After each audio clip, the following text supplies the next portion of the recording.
Kumusta kayo mga ka-TVBS YouTube channel, syempre, and of course FB page. Nagbabalik Barty Bard sa inyo mga Facebook and YouTube.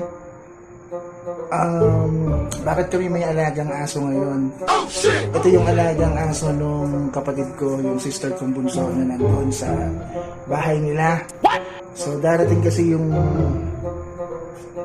yung sister ko from Vienna, Austria this coming weekend. So ayaw nung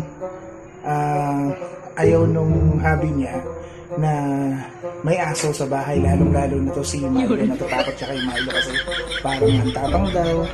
So ngayon, third day na yung Milo dito sa atin ba? Ha? Third day na ba? O pang third day na ni Milo ngayon dito sa bahay namin. So ayan, medyo naninibago, tapos hindi siya masyadong kumakain, pero minum naman siya ng tubig. Pero ayan, okay na siya.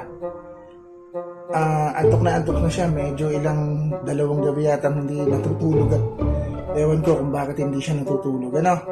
Pero last night sinisilip-silip ko siya, natutulog na siya, nakakapag-relax na siya.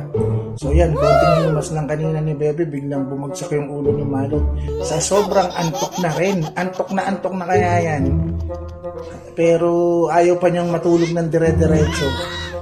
O ayan o,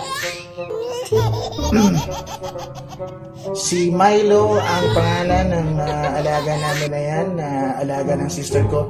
After nilang magbakasyon dito, after 2 weeks, babalik na ulit si Milo dun sa bahay niya talaga, dun sa sister ko.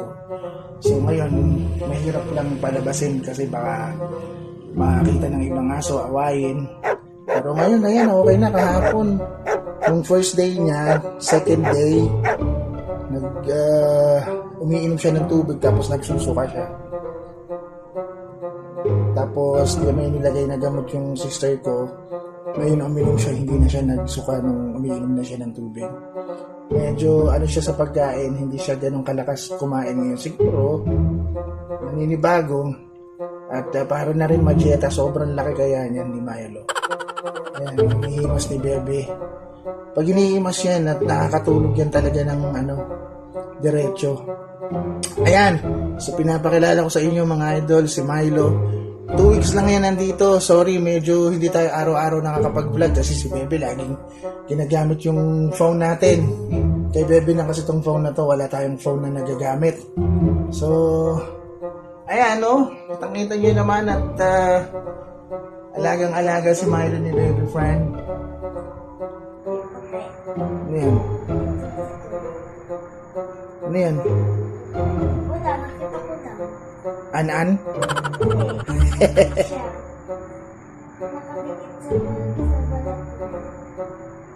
Ayun so natutulog na siya What? Himas-himas lang ni Bebe yan. Oh shit!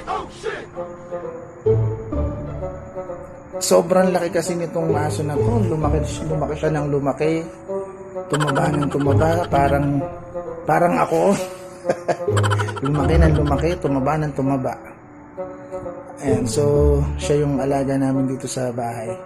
Hindi siya pwedeng lumabas, baka awayin siya o mangaway siya or mapaaway sa ibang aso.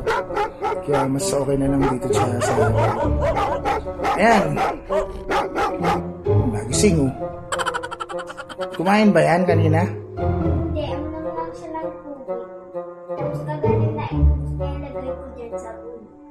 Dito yung pagkain dito? Sa pool.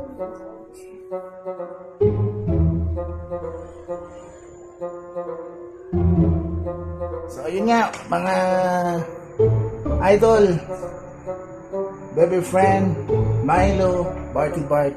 Huwag niyong kalilimutan mag-subscribe sa ating YouTube channel, The Barty Bard Show YouTube channel, and of course sa ating Facebook page, The Barty Bard Show Facebook page. Peace!